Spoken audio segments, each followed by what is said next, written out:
C'est quoi l'écologie? C'est des petits gestes de tous les jours qui font du bien à la planète.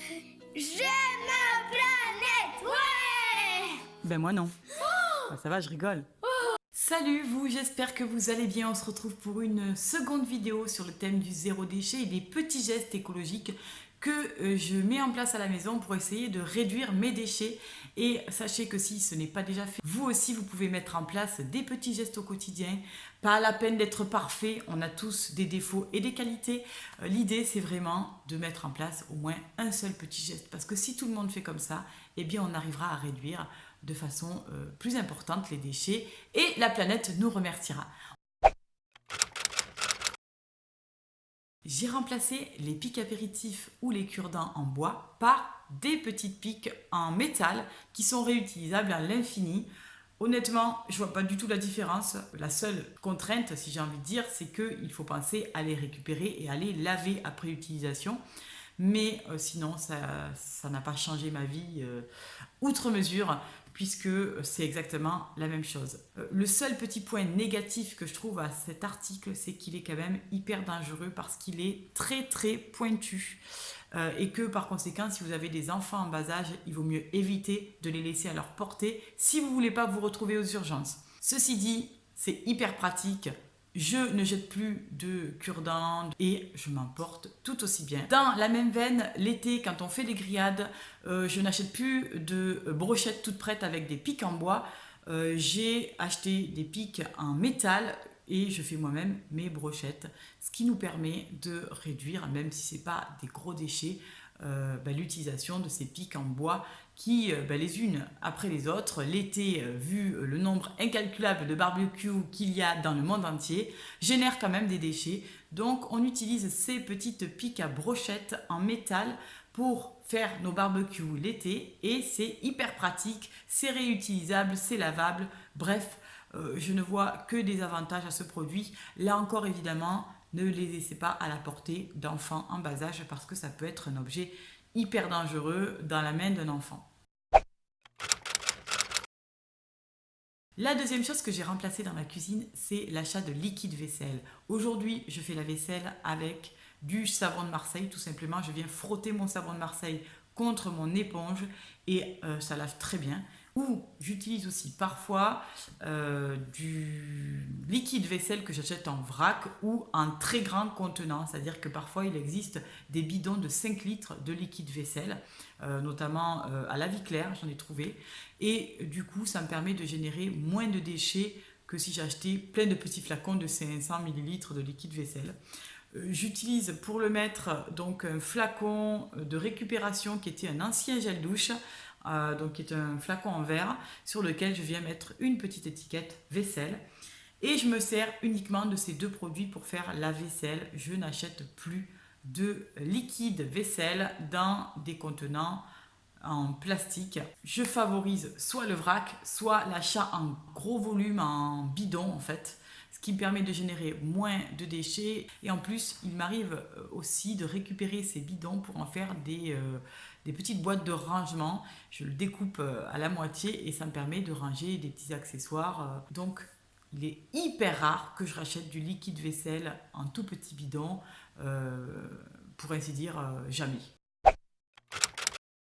Si vous êtes parent, vous avez sans doute remarqué que vos enfants sont adeptes de ces petites gourdes de compote en plastique qui contiennent peu de compote et surtout qui font plein de déchets puisqu'on se retrouve avec l'emballage qui va direct à la poubelle.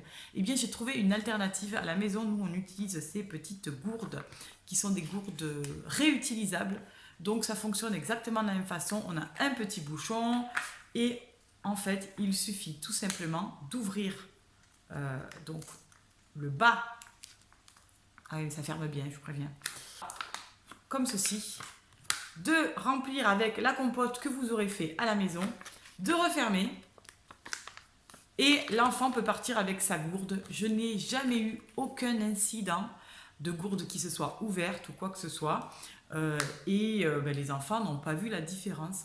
La seule petite différence, c'est que par exemple, qu'il faut bien leur rappeler que c'est réutilisable et qu'il faut qu'ils ramènent la petite gourde à la maison pour qu'on puisse la laver. Parce que ça peut arriver, c'est arrivé à une de mes filles, de jeter la gourde en pensant qu'elle était jetable. Comme quoi, très jeune, on peut acquérir des automatismes. Il vaut mieux que ce soit des automatismes écologiques plutôt que le fait de jeter à la poubelle. Et donc, on utilise ça. Et franchement, j'aime beaucoup. Évidemment, ce n'est pas tout à fait zéro déchet parce que le cycle de vie de ce produit veut qu'à la fin, quand il soit plus utilisable, percé, etc., on le jette quand même. Mais ça nous aura permis d'éviter de jeter des dizaines et des dizaines de gourdes en plastique puisque celle-là aura pu être réutilisée. L'avant-dernier produit dont je voulais vous parler dans cette vidéo, ce sont les gourdes. Évidemment, ça c'est un classique du zéro déchet. Je n'achète plus de bouteilles en plastique. Je remplis ma gourde avec mon thé, mon eau, toutes les boissons possibles et imaginables, sauf les boissons gazeuses parce que c'est pas très recommandé. Et je la trimballe partout. D'ailleurs, elle a un peu souffert depuis le temps que je l'ai. Ça doit faire bien 1 an que je l'ai, celle-ci. Et je l'adore. Elle est isotherme, elle garde le froid, le chaud, bref.